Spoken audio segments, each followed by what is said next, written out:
ژمارێک لە خانەوادە مەڕدارەکانی پارێزگای ئورفا لە باکووری کوردستان کە بە مەبەستی باشتر لە وەڕاندنی مەڕووماڵاتەکانیان بۆ ماوەی 5 مانگ ڕویان لە کوێستانەکانی پارێزگای موش کردبوو لەگەڵ دابەزینی پلەکانی گەرما بارگەیان لێکناو بەرەو ئورفا دەگەڕێنەوە.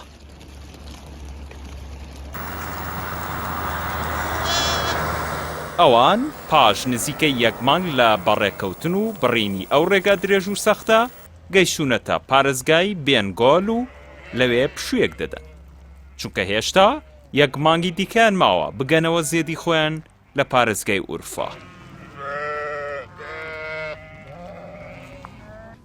Ben Muş merkez yukarı Yongalı Bile köyünden oturuyorum. لەگەڵ ڵاوەزینی پلەکانی گەرما بە هەزار سەرمەڕەوە دەستمان کردو بە گەڕانەوە 1 مانگمان ماوە بگەینە ئۆرفا. زۆر کێشەی وەک نەبوونی ئاو و کارەبامان هەیە. کێشەکە سارد بووە و ئاژەڵەکانمان پشوو نادەن و خەویان لێ ناکەوێت. وێ ڕای تەواوی ئەو سەختیانەیەش بەڵام کارەکانمان خۆش دەوێت و چێژی لێ دەبینین. Köyümüze gidiyoruz, yaylalarımıza gidiyoruz.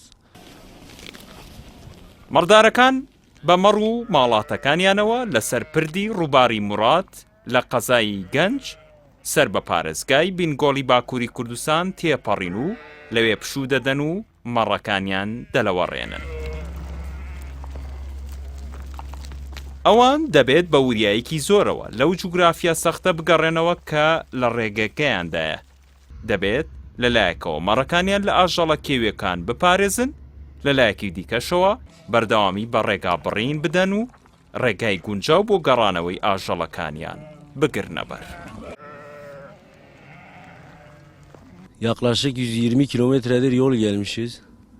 بەبێ بێزار بوون بە شەو و ڕۆژ بەردەوام دەبین لە ڕێگە بڕین بەهێز وەرگرتن لە یەکتری و وەک مەڕدارەکان بەڕێکەوتوین بەهۆی ترس لە ئاژەڵی دڕندە و شەوان بە نۆرە دەنوین. Bu yolculuğumuzda birbirimize güvenerek yola çıktık. ساڵانە ئاژەڵدارانی باکووری کوردستان لەگەڵ دەستپێکردنی وەرزی گەرما ڕوو لە ناوچە کوێستانیە بەرز و سەختەکان دەکەن کە لە وەرزی هاویندا ژینگە و لە وەرگایەکی گونجاوە بۆ ئاژەڵەکانیان.